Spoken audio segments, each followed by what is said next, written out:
Labras's head droops suddenly, like a puppet whose strings have been severed.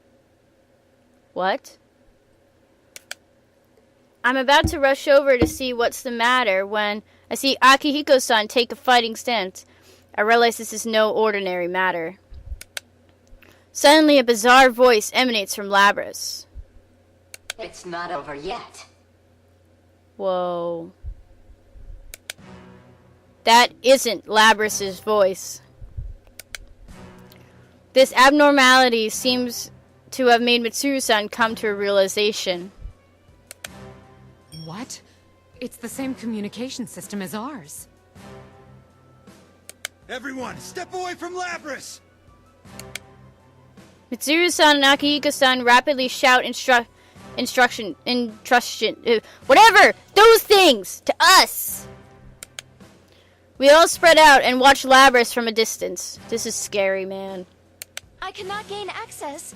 She is being hacked. What? It isn't coming from inside this facility. The signal originates elsewhere. What? You mean outside the TV? Outside the TV? That's right! I curse at myself for having forgotten what was supposed to have been the cause of all this. All this was going on because Labras had somehow been placed into a TV. Aw, no! So there has to be someone outside that threw her in here.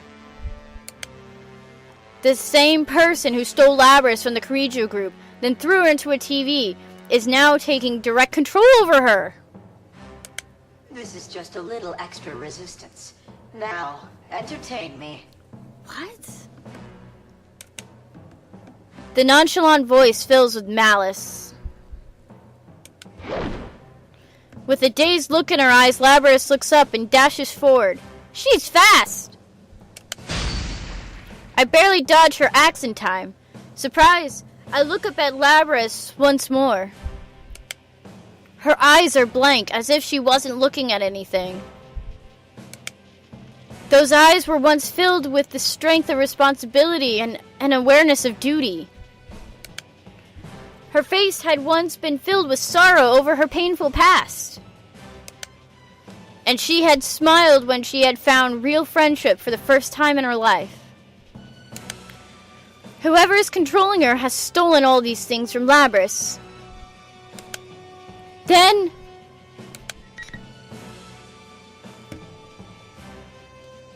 I won't let her be hurt like this anymore. We'll save her no matter what it takes. I don't know. I like both options. I won't let her. I'll say we'll say.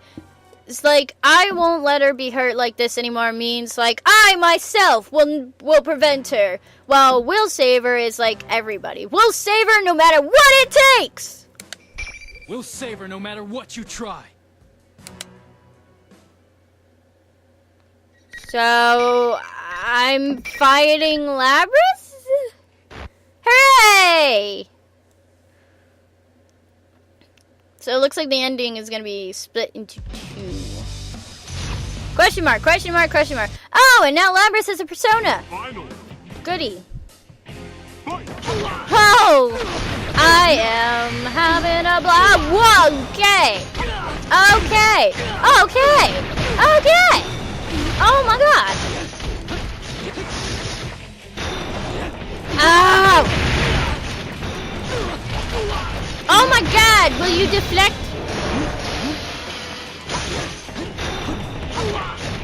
Ah, shit! You know what? What? I pressed the button.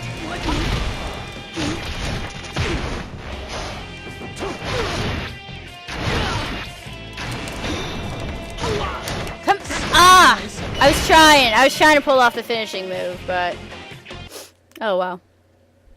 I tried.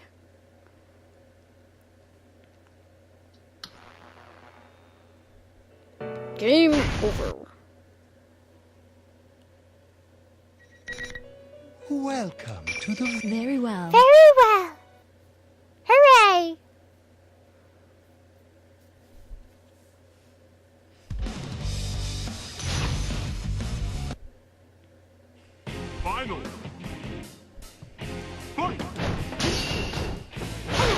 my god! Oh my god.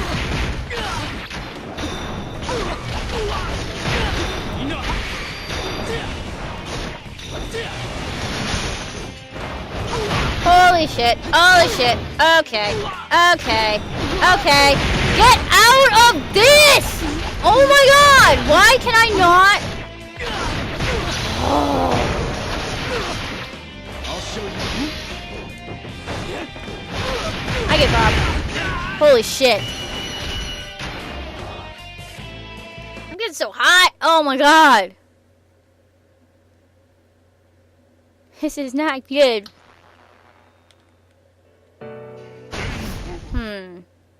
So now I wonder if so with Persona 4 Arena 2, I'm not saying the whole goddamn name, but Persona 4 Arena 2, there's the new redhead guy character. So I wonder if he's the one that did all this. I wonder if he'll be the main protagonist for no, that wouldn't make sense. It's like, why establish him as a talking character just to have him as a silent protagonist in Persona 5? Will you, Denko! Counter! Fucking fuck!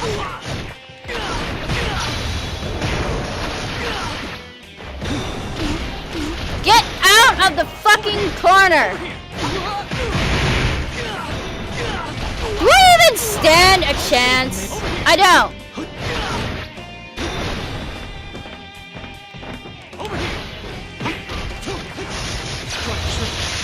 I didn't want to do that, but whatever.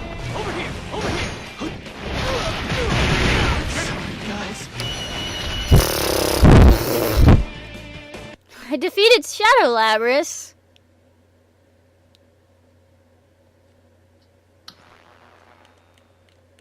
Game over. Welcome to the... Very well.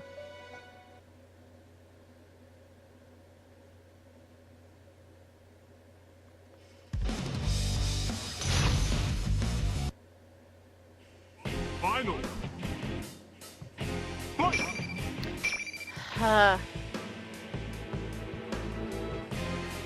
Whoop.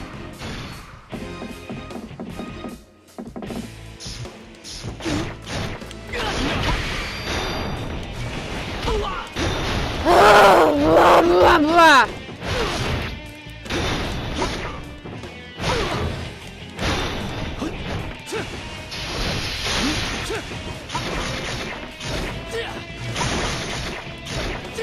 Ah!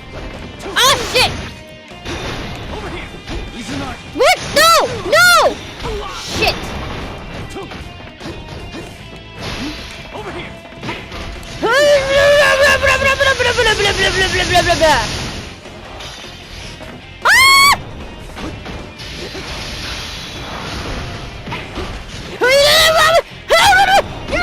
Yes!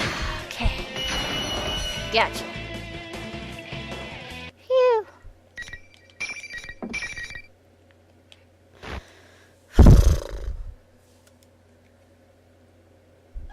My, she was quite easily defeated. Evidently, I didn't push her far enough. Well, she is a test unit, so this is as far as my little game goes. Labrys has stopped moving. The only sound is a smug voice that continues to come from her. Those heartless words cause anger to boil up within me. Who are you? Why are you toying with people's emotions like this? Labrys isn't a tool. If you want to fight, then come out and fight! You're quite passionate. You, Narukami, was it? This person, whoever he is, knows about me? Then maybe it isn't a coincidence that we were dragged into this. This revelation shakes all of us. Labrys's shadow was only the mastermind of the tournament. I see now. You're the true culprit behind the whole thing. Indeed. It was I who stole Labrys away. Since I don't have a persona and can't enter a TV, I needed a puppet that could run amok for me. Labrys's persona was only partially awakened, so I had a feeling her shadow would appear if she underwent a little suffering. You got the better of me this time. You deserve to know at least that much. Okay. Enough is enough! I've never been so irritated knowing that I can't do anything to whoever is controlling Labrys. This time, so your scheme hasn't ended. Well then, everyone, until we meet again. The communication cuts off abruptly without answering me. So wait, if he doesn't, so if this person that was controlling Labrys doesn't have a persona, how is he able to control her? I mean, unless it's just regular computer hacking, which I wouldn't think that would make sense. It's like as soon as you enter the TV, I would figure like all your stuff wouldn't work properly. Unless you had a communication persona. Huh. Yeah, no. Okay, the communication cuts off abruptly without answering me. Labrys immediately slumps to her knees. Before I can even begin to move, Aiga-san is already at Labrys' side to support her. Aiga-san looks at me and nods, confirming that Labrys is alright. Thank goodness. Labrys is okay. I feel a bit of my strength drained from me. Still, the sword in my hands feels awfully heavy. Mitsuru-san speaks up from behind me, even as I consider this. It seems whoever our adversary is, they're connected to us. I advise you not to get involved in this matter any further. From here on, you should leave this to us. What? Wait a second. We went through this whole big thing and that's it? She's right. There's no way in hell we're backing out of this now. I understand how you feel, but this is too dangerous for you. We will do our best to ensure that no harm comes to you. Trust in us and let us work. Are you kidding me? We have gone through shit as well, Mitsuru. You have no idea. My friends bristle at Mitsuru-san's proposal. After all, we've come this far, and we already knew about the dangers. There's so much I want to say, but I can understand why they want us to stay away. Guys, I think we can trust Mitsuru-san. We should let them handle this. Are you kidding me? I'd be like, right alongside everybody, be like, no, we're already in it this far. My friends respond with looks of shock. Of course, they don't agree. But now's not the time to complicate matters. One of them should understand why I'm backing down so easily.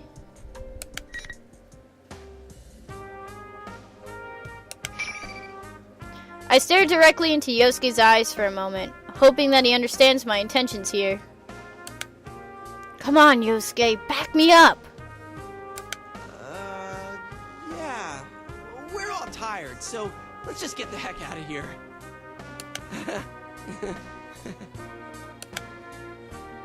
Smooth, Yosuke. Oh well. I sneak a glance towards Mitsuru-san and the others to see if they picked up on this, but none of them appear to have noticed. Maybe they're just pretending not to notice. Well, in any case, it means we've been let go for now.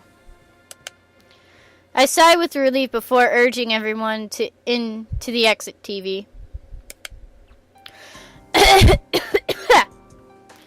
When I return to the real world, exhaustion from the events of the day catch up to me. I'm more tired than I expected. Then again, I had been fighting all this time. It can't be helped. Everyone else seems tired too, so we decide to go our separate ways for the day. Still, everyone is safe, Labrys included. It'll still be a while before this case is completely closed, but I think we can assume that the disturbance has been settled for now. I worry about the mastermind that had taken control of Labrys, but I need but I need to rest for now. When I get back home, Nanako greets me with a bright smile. The moment I see that, all the exhaustion of the day hits me, along with a profound sense of relief. I can't keep myself from staggering. Nanako and my uncle were worried a bit by that, but that doesn't bother me at all. There was something I wanted to do in my room, but I hadn't even been in my room for an hour when my awareness melts into the darkness.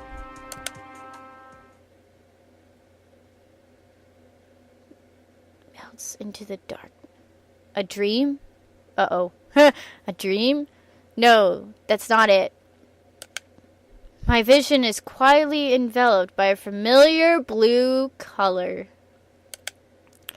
This is the Velvet Room. Or Velvet Car. The actions you took, the way you withstood this trial, it truly shook me to my core. You have bested the misfortunes dealt to you and learned an important lesson. Margaret is smiling more than usual and appears to be blushing slightly as well. I only did what came naturally to me, but she must have discovered something more than that. The path that leads past the door we've opened, the door to the future. I don't know what it is for sure, but I have a good idea that we've taken our first steps on it. I nod in understanding, and Margaret continues. Now, I have a personal matter to discuss with you, not as a resident of this room. The one with malicious intent who struck at you today, this malice has not faded or subsided in the least. I'm worried about you. It may be that fate will deal you a third trial. Do you have the resolve to face it? Hell yeah! Bring it on! You are strong. I will never cease to find you intriguing. It seems my fears were groundless. I'm already anticipating our next meeting. Until then, farewell. Bye, Margaret. Margaret smiles once more, and my vision begins to fade.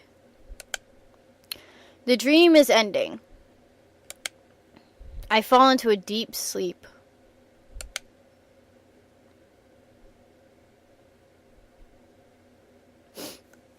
Please tell me they, have a cutscene. Okay, I wake up to find my phone ringing. According to the call, we're supposed to meet up at the outskirts of the shopping district, at the crossroads in front of a gas station.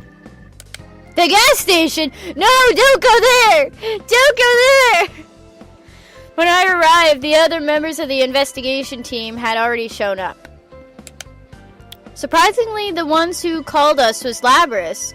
She wanted us to come so that she could say her farewells to us. Ooh, is that it? Oh my god! Okay. Yeah, I'm pretty sure that's it. Oh man, it's so long. What the heck kind of car is that? How does it even turn corners? Oh, okay. A long limousine drives up to us with surprising speed. It's so long, I can't believe that it was able to handle the country roads of Inaba. I don't think I'll ever see another automobile like this in my life. Oh, jeez. The limo slows to a stop and smoothly parks beside us. Mitsuru-san climbs out of the back seat and nods to us. Labris and Akihiko-san are in the back seat as well. You're looking good, Labris. Sorry I made you come here all of a sudden, but there was something I really wanted to tell you guys.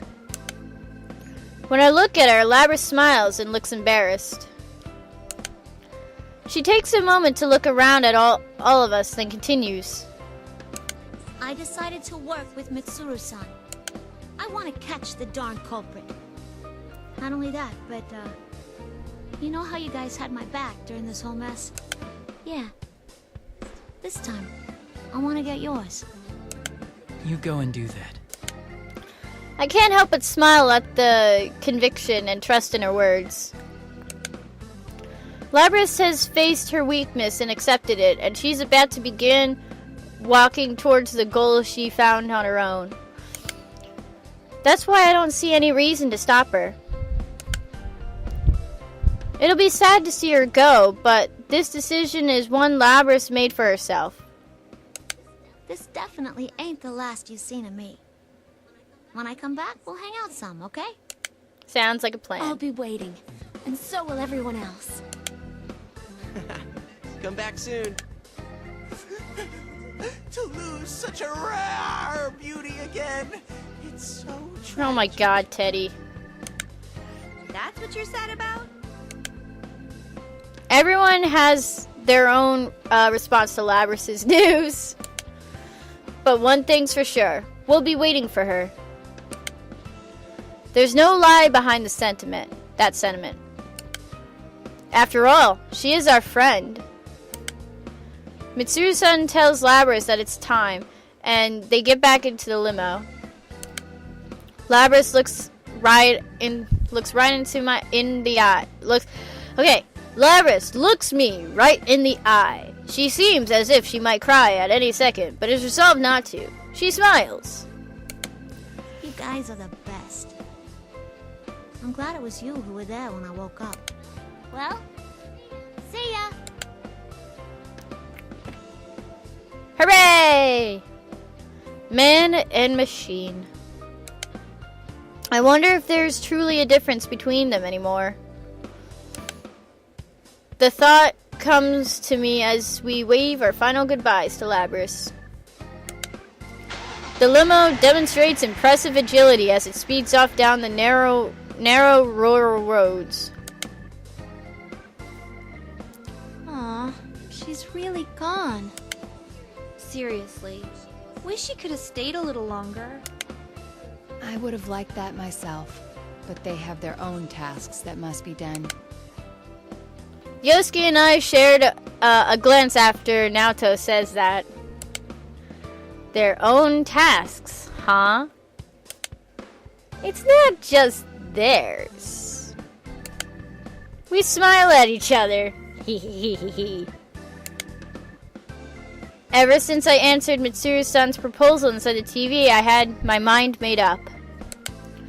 Yosuke already knows how I think. Then again, that conversation wasn't very long ago. It had only been this morning. Oh my god. I don't know how she found my number, but after Labris' phone call earlier, I decided to cook breakfast for Nanako and my uncle. Nanako hears me making noise in the kitchen and stands next to me, excited. I'll help too. I panic for a moment when Nanako reaches for the other cutting board and a knife. I consider stopping her, then decide not to. If you're gonna use the knife, be careful, okay? Make sure you don't cut yourself. Uh-huh. I'm always careful when I cook. Nanako is so adorable! Nanako picks up a cucumber from the counter. From the counter and begins slicing it diagonally. Her skills are still clumsy and unsteady. But all I do is caution her about how to hold the knife, and then I watch her work without intervening. She doesn't have to become a master all at once. All it takes is constant progress, little by little. The same can be said for me or anybody. Even though things may hurt us and we may want to give up, we just have to keep trying as many times as it takes until we see our goals through. Instead of nothing changing, I wish to see everyone changing along with myself. Oops, sorry, Nanako. Could you put the knife down for a second? Okay. I ensure that Nanako has put down the knife before I answer the phone. I didn't have to look at the screen to know who was calling. Hello? Is this Yosuke? Like you don't know. Listen, about yesterday. I thought this was coming.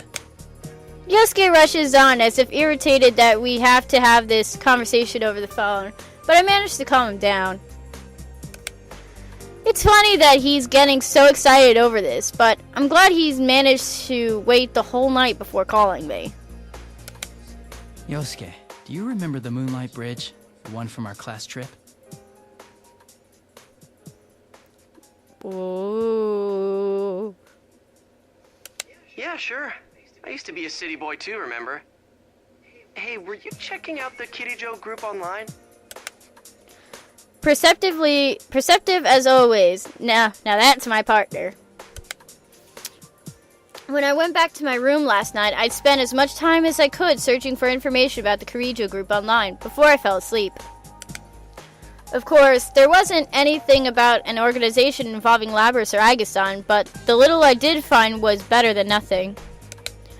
Yosuke asked me if I planned to go back on my word to Mitsuru-san and the others. I did say that we ought to trust them to solve this mystery, but I never said we should let them do it alone. After all, the person behind everything may be after us. On top of that, they were using others in horrific ways. We can't back down from this, right? Now you're talking, partner. Yosuke and I continue to talk. We know that we're getting closer and closer to a battle with an enemy we haven't even seen yet. There's only one thought in my mind. No matter what kinds of hardships await us on our path, we will continue to fight on. As long as we have friends that will walk with the path alongside us. Nanako watches me talk on my cell phone and smiles. You seem excited, big bro. I smile back at her innocent face before making a confident declaration. The investigation team is back in action. Oh my god, this is awesome! Hooray!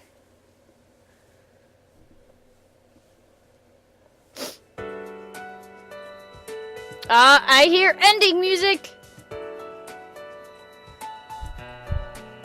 Hells yeah!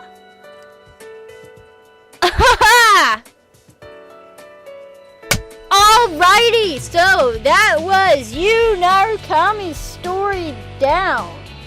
And I really like that.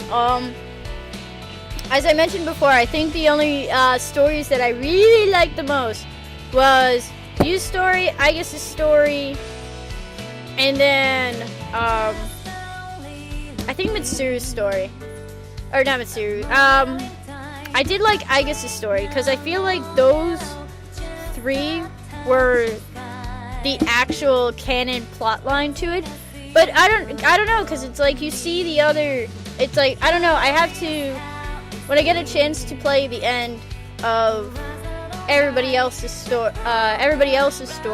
It may change, but I don't know. But at this point, I feel like this is the actual canon story, if you get what I mean. Because everybody else's kind of just went in a different direction. Like, oh, we gotta fight. Oh no, I have to fight him. Oh no, I have to fight her. Oh no, this. It's like, I don't know. I feel like because of those separate lines, it's not coming together. It's just like each story just has a little bit different. Has just a little bit different that doesn't make them all like come together. If you know what I mean. But like I said, that could totally change when I play everybody else's second half of their story. But oh my god, one story down! So we got Yosuke's, Yukiko's, Chie's, Teddy, Kanji, Naoto, 7, Mitsuru, Aigus, and Akihiko. 9 more stories to finish. Just to finish. And then after everybody's story, Elizabeth's story, and I'm very interested to see where Elizabeth kind of plays in this, because Because the only ones that she popped up, if I remember correctly, the only ones that she popped up with are Zyguses and Labrys's. So because Elizabeth popped up in those, that's why I consider those stories like the actual main stories. And oh my god, I'm so happy that I'm actually completing this now, because if I like started playing this when this first came out, if I started playing this before when it first came out, and I completed it, like I was able to record it and complete it, I would be mad, because it's like, how long in between? Like what? This came out in 2011, 2012-ish, somewhere like 2000, like. So I would say like I think 2012, like not just because like the story takes place in the year 2012, which could big hint, but I don't know. And now it's now Persona 4 Arena has been announced, and now we got Yukari, or Persona 4 Arena 2 has been announced, and now I'm very excited, because it's like now that I see the story that they've established, it's like, I want to play more. I want to play more! I want to continue Yu's story and, like, find the guy who took over Labrys and find out about him, because if it is, what's the redhead guy's name? Sho? I think his name is? I don't know, but the red-haired guy that was, shown in the teaser trailer for, Persona 4 Arena 2. I'm definitely interested to see how he is. And of course, Persona 5! I don't know if Persona 5 will tie into the Persona 3 and 4 universe, but I'm very excited. I'm definitely going to be one of the first people to play it. Like, second that goes on pre-order, it's like, bam, I'm getting it. So, alrighty, so, what else? Oh yeah, and all the Persona games, so, I guess at this point, I'm just gonna continue on everybody's story, but, I guess I'll explain it now. So, my plans is that, to update everybody, I'm still trying to figure out how the best way to record Persona 4 Golden, because, it's just not, what's the best way to say it? It's just like, there's no way to record a PS Vita. So, unless I was able to, like, I thought I would be able to connect it to my PS3 and then play the screen, like what appears on the PS Vita screen on the TV screen. But I can't do that, and apparently it's a separate application. So, I don't know. I'm still trying to work out how to record Persona 4 Golden. This program was brought to you by the following sponsors. Hello! Thank you, Atlas. Thank you. Ah! So good. Okay. You can now continue from the cliffhanger in Naoto, Mitsuru, Akihiko, and I guess this is between dream and story. Reality, mind and hooray! Why don't you Alrighty, yourself? so Yu is down. Yosuke is next. So that took about an hour to do. So yeah, so I'm going to assume that everybody else's is going to take an hour-ish, depending. So yeah. So I'm Lady Renassaro. Thank you for watching, and I'll see you guys in Yosuke's story. Bye!